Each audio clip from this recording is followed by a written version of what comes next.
Good morning, class. Welcome back to your online session of 2021-22. My name is Survi Bharatwaj. I am your maths teacher. This is the class of class 6 mathematics, and we are studying chapter number 1.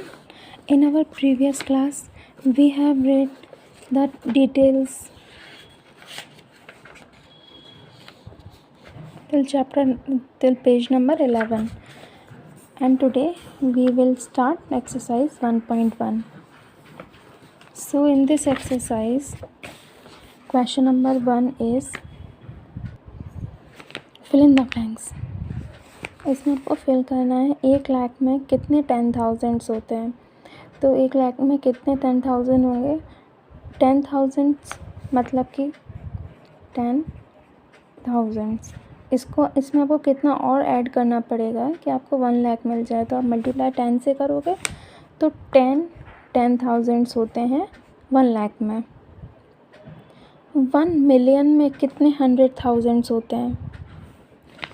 तो 1 million में कितने 100,000 होंगे। 100,000 हमने यहाँ लिख लिया, 100 तो लिख लिया, उसके बाद उसमें थाउजेंड्स के लिए 0 लगा दी 3। तो उसके बाद कितना हुआ है हमारा 1 लाख हुआ। और 1 मिलियन मतलब होता है 10 लाख। तो ये इसको 10 लाख में कन्वर्ट करने के लिए हमें इसको 10 से मल्टीप्लाई करना पड़ेगा। तो 1 मिलियन में कितने 100,000 होते हैं 10 100,000। 1 करोड़ में कितने 10 लैक्स होंगे। तो पहले 10 लैक्स लिख लेंगे हम। अब इसको 1 करोड़ में कन्वर्ट करना है तो कितने से मल्टीप्लाई करना पड़ेगा 10 से। एक और 0 अगर हमें मिल जाए तो ये कितने लाख हो जाएगा, सॉरी कितने करोड़ हो जाएगा 1 करोड़। तो इसे 10 से मल्टीप्लाई कर देंगे। 1 करोड़ में कितने मिलियन होंगे, ये हमने इधर देखा था। ये 1 मिलियन है हमारे, 10 लाख को 1 मिलियन बोलते हैं। तो 10 लाख और 1 मिलियन सेम होता है। 1 मिलियन में कितने लैक्स होंगे, 1 मिलियन में कितने लैक्स होंगे। तो 1 मिलियन का मतलब होता है 10 लाख, तो उधर 10 आ जाएगा। तो सब में आंसर 10 10 10 आएगा। उसके बाद नेक्स्ट क्वेश्चन है आपका place commas correctly and write the numerals. इसमें आपको उनके न्यूमरल्स लिखने हैं, उनमें कॉमा लगाना है करेक्टली। तो फर्स्ट क्वेश्चन है 73,75,307। ठीक है, लिखते हैं इसे। तो 73 लैक्स 75,300 700 टेंस में कोई नंबर नहीं है तो 0 लिख के 7 लिख दिया। अब हमने क्या कॉमास का क्या रूल था, जो फर्स्ट कॉमा आता है वो आता है 3 डिजिट्स के बाद, मतलब हंड्रेड्स के बाद में। उसके बाद 2 डिजिट्स छोड़ के कॉमा लगते जाते हैं। तो 73 लैक्स 75,307। उसके बाद नेक्स्ट है 9 करोड़ 5 लाख 41। तो 9 करोड़ हमने लिख दिया। उसके बाद 5 लाख है लेकिन टेंस में आना चाहिए। इसका जो 10 लाख में कोई डिजिट नहीं है, 0 लगा देंगे। 5 लाख में 5 लिख दिया हमने। उसके बाद 41 है डायरेक्ट, थाउजेंड्स में और 10,000 में कोई डिजिट नहीं है, 0 लिख दिया। हंड्रेड्स में कोई डिजिट नहीं है, 0 लिख दिया। और 41, तो 41 हमने लिख दिया। कॉमा कैसे लगाया हमने, पहला कॉमा तो लगता है 3 डिजिट्स के बाद में, हंड्रेड्स के बाद में। उसके बाद आफ्टर 2 डिजिट्स कॉमा लग जाता है, तो हमने 2 डिजिट्स के बाद में कॉमा लगा दिया। नेक्स्ट है 7 करोड़ 52,21,302। ठीक है, लिखते हैं 7 करोड़ 52,21,302। क्योंकि टेंस में कोई वैल्यू नहीं थी, लिख दिया। उसके बाद हंड्रेड्स के बाद में कॉमा, फिर 2 डिजिट के बाद में कॉमा। तो 7 करोड़ 52,21,302। नेक्स्ट है हमारा 58,423,202। तो 58,423,202। तो 202 टेंस में कोई वैल्यू नहीं है, हटा दी। अब इसमें ये इंग्लिश सिस्टम है हमारा, तो इसमें लैक्स के बाद में कॉमा लगेगा, जितना भी आपको थाउजेंड्स की वैल्यू दे रखे उसके बाद में कॉमा लग जाएगा। 23,30,000 10, 23,00,000 फिर 30,000 10, ये 1000 की वैल्यू आ गई, हंड्रेड्स में कुछ नहीं है 10,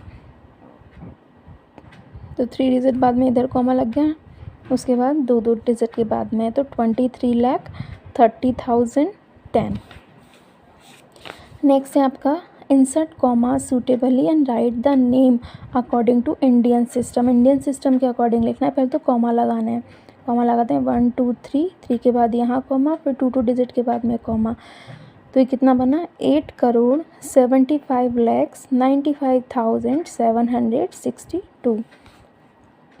1 2 3, 3 डिजिट के बाद में कॉमा, फिर 2 डिजिट के बाद में, तो 85,46,283। 1 2 3 1 2 1 2, तो 9,99,46,000। 1 2 3 comma 1 2 comma 1 2, 9,84,32,701। Next is insert comma suitably and write the names according to international system। International system के अकॉर्डिंग लिखना है, तो 1 2 3 इधर कॉमा लग गया, फिर 1 2 3 इधर कॉमा लग गया, तो 78,921,092। 1 2 3 1 2 3, ठीक है। 7,452,283।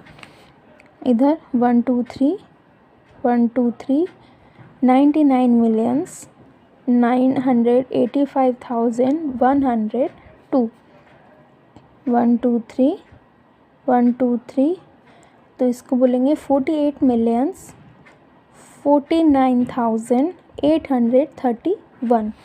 अब इंडियन सिस्टम और इंटरनेशनल सिस्टम में क्या अंतर था, इसमें हम 2 डिजिट बाद में कॉमा लगाते थे बाद में, और इसमें मिलियन नहीं होता था, इसमें करोड़ आता है। इसमें 10 लाख और करोड़ आता है, बट इसमें इंटरनेशनल सिस्टम में 10 लाख नहीं आता, 10 लाख की जगह मिलियन आ जाता है, और ये जो वैल्यू आएगी 10 मिलियन की है, 1 मिलियन की वैल्यू है। और इंटरनेशनल सिस्टम में पहले 3 डिजिट के बाद में कॉमा लगता है, उसके बाद में फिर 3 डिजिट बाद कॉमा लगता है। तो ये आपका इंटरनेशनल सिस्टम था। उसके बाद में आपका जो नेक्स्ट टॉपिक आता है वो है लार्ज नंबर इन प्रैक्टिस के। कभी कभी कुछ ऐसे लार्ज नंबर होते हैं, कुछ मेज़रमेंट्स होते हैं, तो वो कैसे पढ़े जाते हैं। ये था 10 मिलीमीटर्स इक्वल्स टू 1 सेंटीमीटर। कोई बहुत छोटी सी साइज़ होती है, तो आपकी जैसे आपने रूलर देखा होगा, स्केल देखा होगा, जैसे ये स्केल है, इसमें जो छोटी छोटी ये डिस्टेंस दे रखी है, ये है मिलीमीटर की, mm की। अब आप इसमें देख सकते हो कि जो 1 सेंटीमीटर है, ये 1 2 3 ये सेंटीमीटर था सारे, तो 1 सेंटीमीटर में कितने mm आए थे हमारे, 10 तक की काउंटिंग हो रखी है, तो 1 सेंटीमीटर में कितने मिलीमीटर होते हैं, 10 मिलीमीटर्स। उसके बाद में नेक्स्ट आता है हमारा सेंटीमीटर। 1 मीटर में कितने सेंटीमीटर होते हैं, 100 सेंटीमीटर मिला के बनता है 1 मीटर। अब जो आपने देखे थे, ये जैसे ये जो ये 1 2 3 लिखे हुए हैं, आपकी काउंटिंग लिखी हुई है पूरी 15 तक, तो ऐसे 100 सेंटीमीटर्स को मिला के बनता है 1 मीटर। 1 मीटर जैसे आप अगर कभी क्लोथ्स लेने जाते हो, अपने लिए स्टिचिंग के लिए क्लोथ लेने जाते हो, तो वो आपको किस में मिलता है, नॉर्मली मीटर में मिलता है। तो हम इसे अगर कन्वर्ट करना चाहें 1 मीटर को मिलीमीटर में कन्वर्ट करना चाहें, तो कैसे करेंगे, हम ऐसे कन्वर्ट करेंगे कि 1 मीटर में सेंटीमीटर कितने हुए, 100 सेंटीमीटर हुए, और और सेंटीमीटर को अगर मिलीमीटर में कन्वर्ट करें तो किससे मल्टीप्लाई करते हैं, 10 से। तो 1 मीटर में मिलीमीटर कितने हुए, 1000 मिलीमीटर्स। उसके बाद में उससे लार्जर डिजिट आती है कि 100 मीटर्स में कितने किलोमीटर होते हैं, 1 किलोमीटर। मतलब कि और किलोमीटर्स में क्या क्या चीज़ आप मेज़र करते हो, डिस्टेंस, मतलब कि एक जगह से दूसरी जगह की डिस्टेंस। जो थोड़ा हमें ज़्यादा दूर पड़ता है, जैसे कि आपके स्कूल से आपके घर तक की डिस्टेंस कितनी है, अगर आपका स्कूल थोड़ा ज़्यादा दूर है, आपके घर से मार्केट तक की डिस्टेंस कितनी है, आपकी सिटी से आपके दूसरी सिटी की कितनी डिस्टेंस है, तो उसको हम मेज़र करते हैं किलोमीटर में। तो इधर दिखा रखा है 1 किलोमीटर इक्वल्स टू कितने होते हैं 1000 मीटर्स, और 1 किलोमीटर में कितने मिलीमीटर आ जाएंगे 10 लाख मिलीमीटर्स। कैसे आएंगे, अब मैं आपको ये एक बार शो करती हूँ ये कैसे आएंगे। ये ऐसे आया कि 1 किलोमीटर को हमने कन्वर्ट किया 1000 मीटर में। अब 1000 फिर से सेंटीमीटर में कन्वर्ट करेंगे तो कैसे करेंगे, 1 मीटर में एक किलोमीटर में कितने मीटर होते हैं 1000, और 1000 मीटर में कितने सेंटीमीटर होते हैं 1000, तो 1000 मल्टीप्लाई 1000 करेंगे तो 1 लाख आ गया, 1 लाख सेंटीमीटर्स आ गए। अब हमें मिलीमीटर में कन्वर्ट करना है, तो 1 सेंटीमीटर में कितने मिलीमीटर होते हैं 10, तो उसे 10 से मल्टीप्लाई कर देंगे तो पूरा आ गया ये 10 लाख मिलीमीटर्स। तो 1 किलोमीटर में 10 लाख मिलीमीटर्स होते हैं। ऐसा ही सेम वेट का होता है। वेट का क्या सिस्टम है, वेट को हम मेज़र करते हैं किलोग्राम ग्राम में। तो सबसे छोटी जो यूनिट होती है नॉर्मली वो होती है मिलीग्राम। 1000 मिलीग्राम में 1 ग्राम होता है, और 1000 ग्राम्स में लाके बनता है 1 किलोग्राम। और तो अगर हम कन्वर्ट करें किलोग्राम को मिलीग्राम में तो कैसे करेंगे, 1000 मल्टीप्लाई 1000 करेंगे, 1000 मल्टीप्लाई 1000 करेंगे तो आंसर कितना आया 10 लाख मिलीग्राम। 10 लाख मिलीग्राम होता है 1 किलोग्राम। ऐसी कैपेसिटी को अगर हम कन्वर्ट करते हैं तो 1000 मिलीलीटर कैपेसिटी किसमें हम मेज़र करेंगे, लीटर में करेंगे, लीटर या मिलीलीटर में। तो 1000 मिलीलीटर इक्वल्स टू 1 लीटर होता है। अब जैसे आप दवाइयाँ लेते हो तो वो ml ही तो लेते हो कि 4 ml है या 5 ml है, आपका जो छोटा सा बॉटल का कैप आता है उसमें, तो वो होती है छोटी क्वांटिटी हम मेज़र करते हैं, छोटी कैपेसिटी मेज़र करते हैं ml में, और बड़ी को करेंगे लीटर में। ऐसे वेट में अगर बहुत छोटा सा कोई आपको वेट लेना, जैसे कि आप अगर सोना परचेज़ करते हो तो मिलीग्राम में परचेज़ करते हैं। उसके बाद अगर आप सब्ज़ी लेने जाते हो या फिर कुछ ऐसा सामान लेके जाते हो जो आपको थोड़ा चाहिए होता है, तो जैसे कि आप 250 मिलीग्राम मतलब कि 250 मिलीग्राम ले लिया आपने, 250 ग्राम्स ले लिया, 500 ग्राम ले लिया, 750 ग्राम्स ले लिया, तो आप वो लोगे ग्राम्स में। अगर आप कोई बड़ा हैवी सामान जैसे कि आप वेजिटेबल्स परचेज़ करने गए, तो आपको अगर पोटैटो परचेज़ करने हैं तो आप नॉर्मली वो किलोग्राम्स में लेते हो। तो ये हमारे मेज़रमेंट्स थे मेन, जो हमें नॉर्मल हमारी डेली रूटीन में काम आते हैं। उसके बाद आपके क्वेश्चन आंसर्स आते हैं कुछ। क्या क्वेश्चन आंसर्स हैं, चलिए इधर देखते हैं। ये वाला इसमें दिया हुआ है, ये एक है रमन, उसकी शॉप है, वो शॉप चलाता है, तो उसमें प्राइस दे रखी है आपको। एप्पल्स की प्राइस है 40 रुपीज़ पर केजी, ऑरेंजेस की 30 रुपीज़ पर केजी, कॉम है 3 रुपये फॉर 1, मतलब कि 1 रुपये का 3 रुपये का एक कंगा आता है। टूथब्रश 10 फॉर 1, मतलब कि एक टूथब्रश आता है 10 रुपीज़ का। पेंसिल 1 रुपये की एक आती है। नोटबुक 6 रुपये की एक आती है, और सोप के एक आता है, मतलब कि साबुन आता है 8 रुपये का एक। अब इसमें वो साल भर में कितनी क्वांटिटी सेल कर रहा है वो ये दे रखी है, मतलब साल भर में उसने कितने केजी एप्पल सेल कर दिए, 2457 केजी एप्पल सेल कर दिए। तो इसमें सबकी सेल दी हुई है कि उसने एक साल में कितने चीज़ें सेल कर दी। तो हमें क्या फाइंड करना है, weight of the Apple, total find करना है। Can you find the total weight of Apple and oranges Raman sold last year.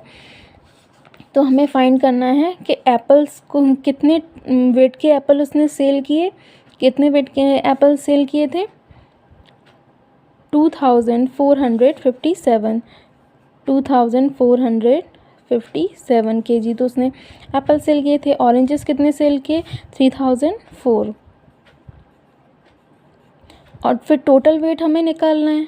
तो टोटल वेट निकालना है तो दोनों को ऐड कर देंगे, दोनों को ऐड करेंगे तो कितना आएगा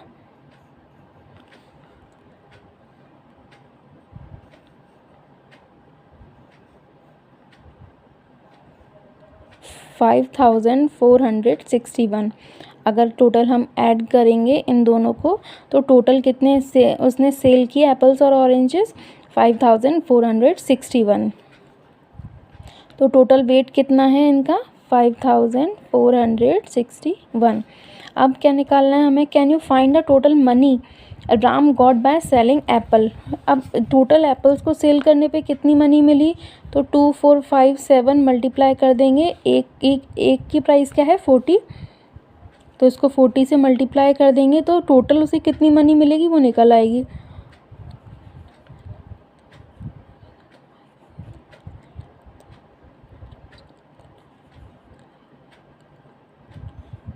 उसे मनी रिसीव हुई है 98,280 रुपीज़, ये उसे टोटल मनी रिसीव हुई है एप्पल को सेल करने से। अब आपको एप्पल और ऑरेंज से टोटल की निकालनी है, तो एप्पल से तो ये ऐसे आप ऑरेंजेस की निकालोगे और इन दोनों जो निकलेगी टोटल अमाउंट आएगा उन दोनों को आप ऐड कर दोगे। तो ऐसे करके आपको ये क्वेश्चन सॉल्व करने हैं। So in our next class we will start exercise 1.2. Till then, goodbye, have a nice day.